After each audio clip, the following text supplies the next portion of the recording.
Dans cet exposé, nous allons examiner l'option de paiement disponible sur notre tableau de bord Shopify. Il existe de nombreuses options dans Shopify pour les paiements. Shopify Payments étant l'une d'entre elles. Paiement Shopify est une nouvelle option qui est officiellement autorisée et introduite par Shopify. Si vous vivez dans un pays où les paiements Shopify ne sont pas acceptés, Shopify autorisera les fournisseurs de paiements tiers, comme les cartes de crédit de type Visa ou Mastercard, à envoyer ou recevoir des paiements au nom de votre boutique. Vous pouvez activer les paiements Shopify pour les transactions. Vous pouvez utiliser PayPal pour recevoir les paiements qui sont surtout utilisés pour les transactions internationales. Vous pouvez également utiliser des fournisseurs tiers si vous effectuez des transactions locales et que vos options de paiement internationales ne fonctionnent pas. La méthode la plus courante pour les transactions est PayPal. Cliquez sur le bouton « Activer PayPal », puis sur le bouton « Activer la caisse express PayPal ». Cela nous amènera à la page web où vous pourrez lier votre compte PayPal à votre compte Shopify. La deuxième méthode de transaction est un mode de paiement manuel. Avec cette méthode, les paiements seront effectués en dehors de la boutique en ligne.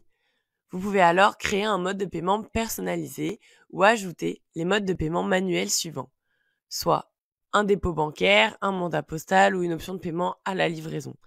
Lorsqu'un client choisit un mode de paiement manuel tel que le contre-remboursement, vous devez approuver sa commande avant qu'elle ne puisse être exécutée. Ce n'est qu'une fois que la commande est exécutée que vous recevrez l'argent du client. Une autre option de paiement est la méthode de capture des paiements. Vous pouvez sélectionner la méthode de capture manuelle pour les commandes si vous dirigez une petite entreprise. Sinon, vous devriez sélectionner capture automatique du paiement pour les commandes. Avec cette option, le mode de paiement du client est autorisé et facturé automatiquement. En revanche, dans le cas du mode de paiement pas saisi manuel, le mode de paiement du client n'est autorisé qu'au moment de sa commande. Ensuite, vous devez encore capturer manuellement leur paiement pendant la période d'autorisation. C'est donc un peu plus fastidieux si vous avez de nombreux clients. L'option suivante dans le tableau de bord de Shopify est la caisse. Tout d'abord, nous avons une case concernant les comptes clients. 3 options sont proposées pour le paiement, qui sont les suivantes. Nous ne pourrons pas utiliser de compte client, ce qui signifie que l'utilisateur doit avoir un compte client. Le client doit passer à la caisse en tant qu'invité. Ou nous pouvons rendre les comptes facultatifs. Cela signifie que le client peut créer un compte ou passer à la caisse en tant qu'invité. Ou enfin, nous pouvons dire que les comptes sont obligatoires, ce qui signifie que le client doit créer un compte lorsqu'il passe à la caisse depuis Shopify. Vous pouvez donc dire ici laquelle de ces options vous préférez. La section suivante est la méthode de contact du client. Ici, nous pouvons sélectionner les coordonnées requises de nos clients pour les informer de leur commande et leur envoyer des notifications d'expédition. Vous pouvez choisir entre l'email ou le numéro de téléphone et l'email. La partie suivante concerne les informations sur le client. Vous pouvez choisir de demander uniquement le nom de famille du client ou son prénom et son nom de famille.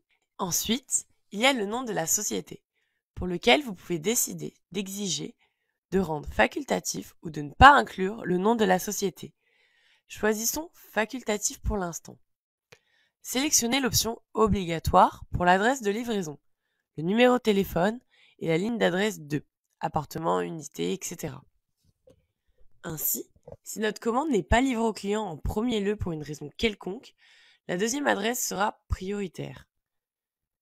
La section suivante concerne le basculement. Cela signifie que si le client souhaite donner un pourboire lors du passage à la caisse, une fois la commande terminée, il peut cliquer sur le bouton pourboire.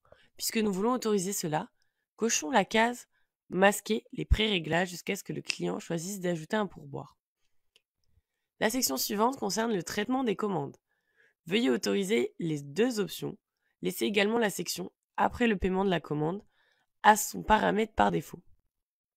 La case ci-dessous correspond aux options de marketing qui permettent aux clients de s'inscrire aux mises à jour de notre magasin. Par exemple, par le biais de bulletins d'information envoyés par courrier électronique ou par SMS. Les clients peuvent la désélectionner s'ils ne veulent pas recevoir d'email de marketing. Ici, nous pouvons également ajouter des scripts supplémentaires à la page d'état de la commande où vous pourrez gérer les langues de paiement. De nombreuses options n'ont pas encore besoin d'être sélectionnées ou discutées. Nous nous contentons ici de procéder à une configuration de base du compte. Très important, n'oublie pas d'enregistrer les paramètres pour mettre à jour les changements que nous avons effectués. Très bien.